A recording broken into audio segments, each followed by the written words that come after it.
Je ne sais pas ce que c'est pour vous le mérite, mais sachez que c'est réel.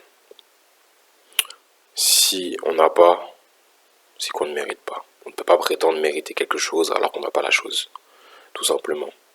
Ce qui veut dire que dans la vie, on a ce que l'on mérite. Si on est pauvre, on a ce que l'on mérite. Si on est riche, on a ce que l'on mérite. Que vous le vouliez ou non, le temps fera toujours le tri sur les choses. Est-ce que nous sommes dans une société méritocratique? Je pense que oui. Et je pense que la nature de base, c'est une société méritocratique. Si nous ne sommes pas dans le mouvement, si nous ne faisons pas les choses pour pouvoir avoir ce que l'on désire avoir, nous n'allons pas avoir cette chose. Donc, c'est considérablement inconcevable de considérer quelque chose que l'on veut mais qu'on n'est pas prêt à faire l'effort pour aller la chercher. Messieurs, dames, ne vous voilez pas la face, c'est la loi de la nature, c'est la loi du plus fort.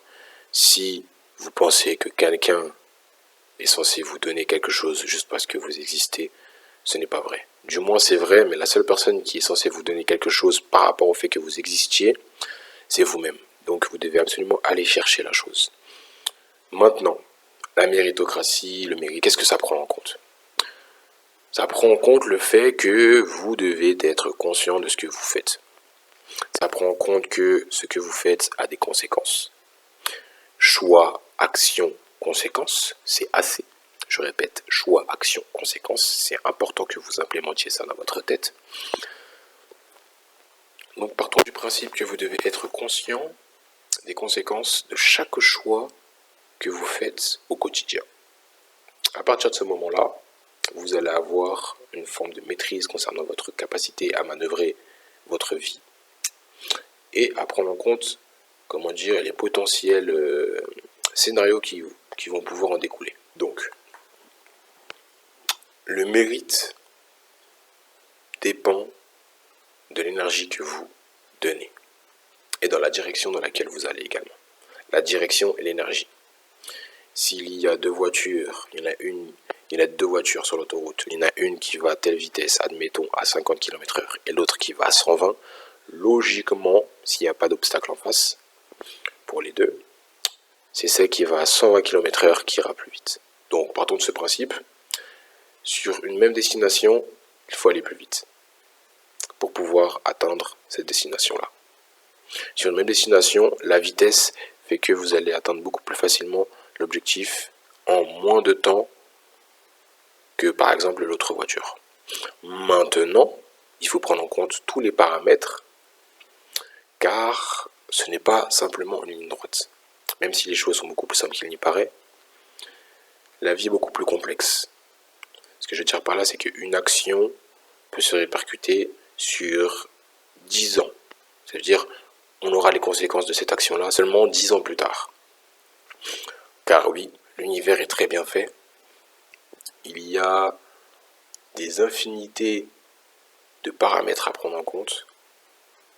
Et n'oubliez pas, quoi qu'il arrive, vous allez tôt ou tard en subir les conséquences, que ce soit dans cette vie ou dans une autre. Ce que vous faites, vous allez le récolter. Donc partons du principe que si d'un point A à un point B, la vitesse fait la différence entre deux objets, notamment les voitures, vous devez faire la même chose. Dans le sens où, si vous devez faire quelque chose, faites-le rapidement, faites-le vite, et faites-le dans une seule et unique direction. La ligne droite reste le chemin le plus rapide entre deux points. Donc, vous devez prendre en compte que si vous ne faites pas telle ou telle chose, vous n'allez pas pouvoir atteindre tel ou tel objectif. Donc, voilà ce qu'est le mérite. Faire les choses nécessaires pour pouvoir atteindre la chose voulue.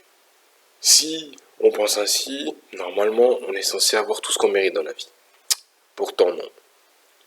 Parce que vous le vouliez ou non, nous sommes dans une société où tout le monde a ses intérêts, et parfois, chacun a un but commun. Tout comme la voiture va aller à 110, 120 km/h et l'autre qui va aller à 50, si quelqu'un dans votre vie a le même objectif que vous et a fait les choses beaucoup plus rapidement que vous et est beaucoup plus compétent que vous allez pouvoir regarder la personne faire les choses à votre place. Parce que cela aurait pu être vous. Maintenant, quelle est la différence entre vous et l'autre personne? C'est que l'autre personne a fait plus de choses, donc elle mérite plus. Parce que nous sommes dans une société, que vous le vouliez ou non, dans un monde où c'est la compétition qui règne. C'est la loi du plus fort. Donc, mériter, c'est avoir. On ne peut pas mériter de par sa simple présence. Si quelqu'un a, c'est qu'elle a fait les choses. Si elle n'a pas fait, tôt ou tard, elle va perdre cette chose. Et c'est la loi de tout, que ce soit la loi des faibles, la loi des forts, la loi des pauvres, la loi des riches. Si quelqu'un a cette chose, c'est qu'elle a fait les actions nécessaires pour avoir quelque chose. Après, effectivement, il y a des difficultés qui sont diverses et variées en fonction des gens. Nous sommes dans un monde où tout le monde n'a pas forcément, les mêmes options, les mêmes cartes. Certes, peut-être dans un monde d'égalité, mais pas forcément dans un monde d'équité. Maintenant, il faut faire avec ses armes. C'est pour ça que ça ne sert à rien de regarder à droite et à gauche. Vous devez absolument analyser votre propre situation, votre propre environnement et faire avec vos propres armes.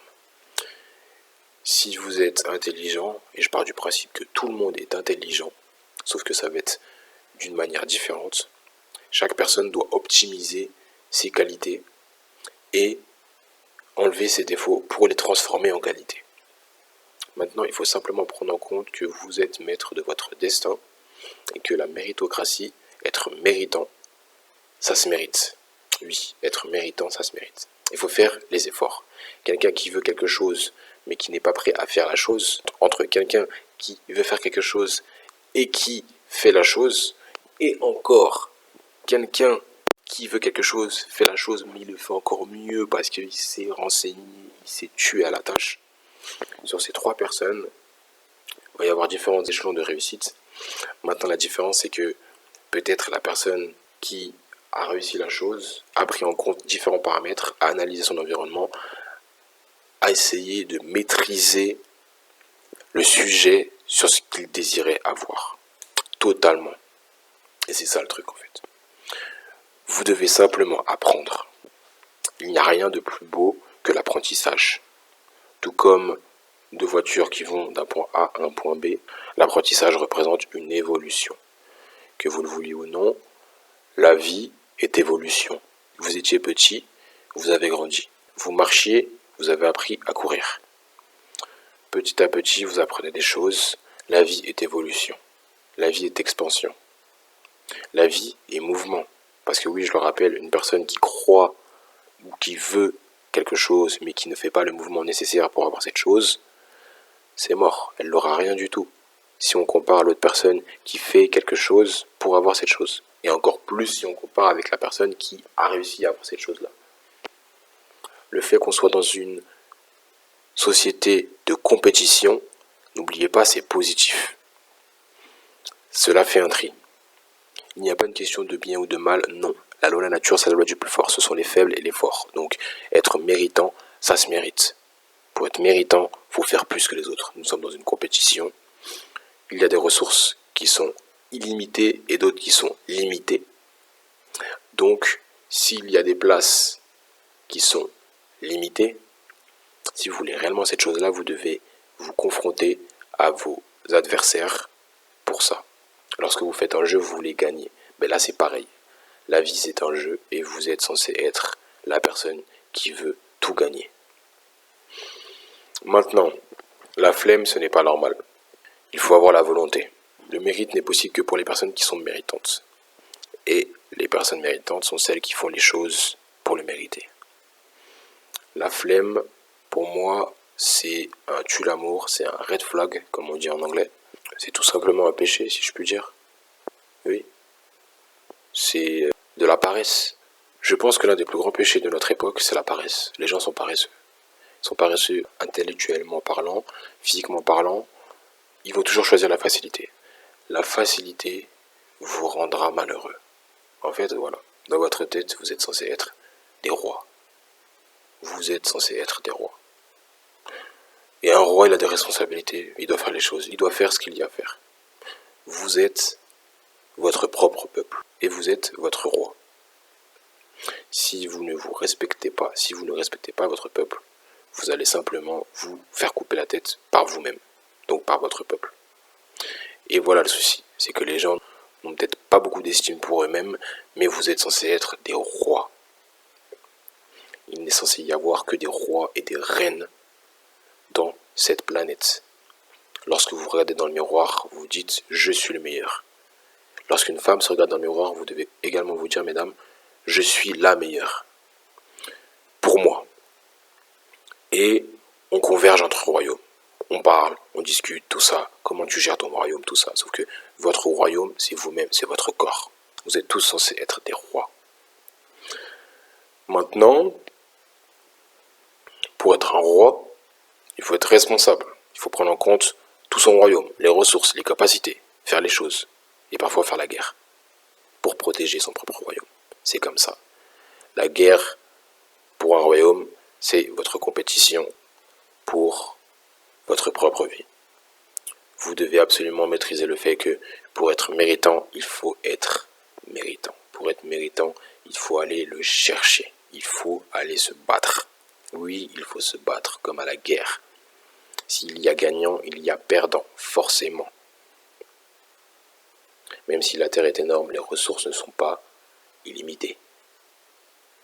À notre échelle, elles peuvent le paraître, mais à vrai dire, elles ne sont pas illimitées.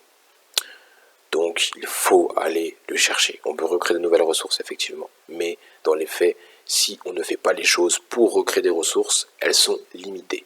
Donc, partez du principe que vous êtes censé aller chercher les ressources de par un mouvement constant. Le mérite, ça se mérite.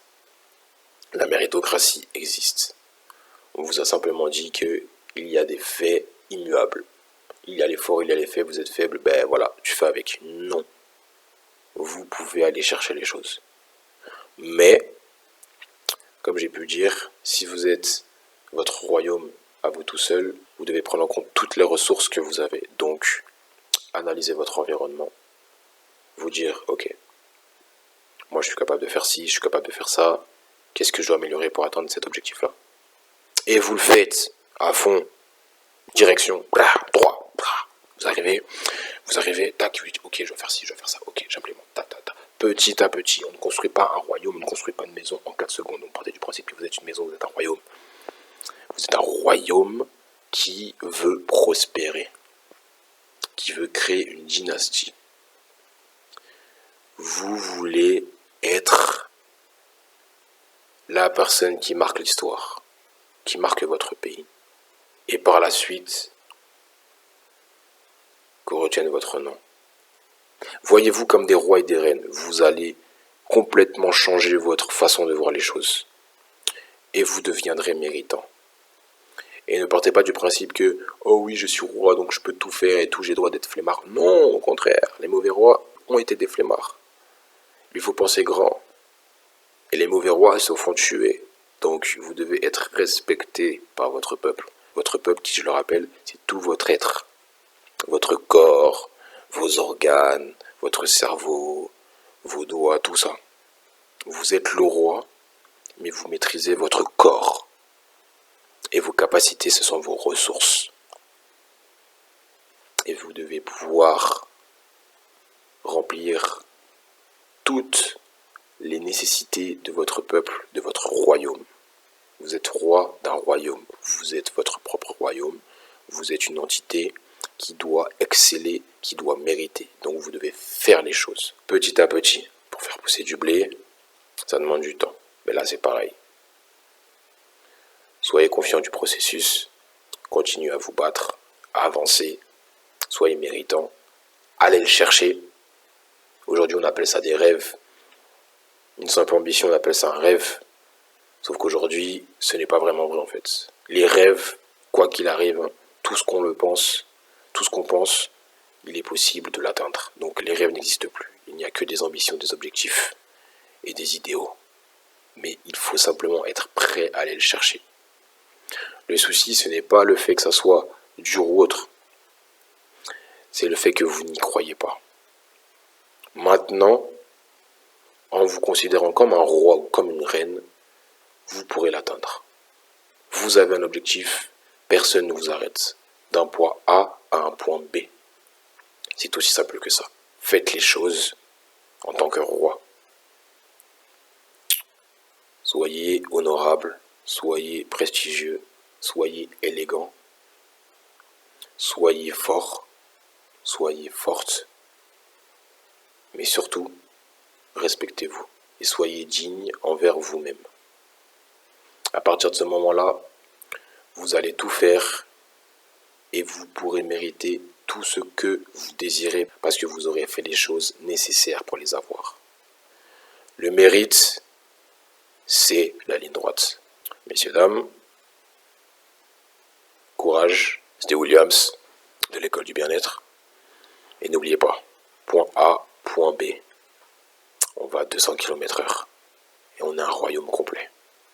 Merci à vous. Bisous.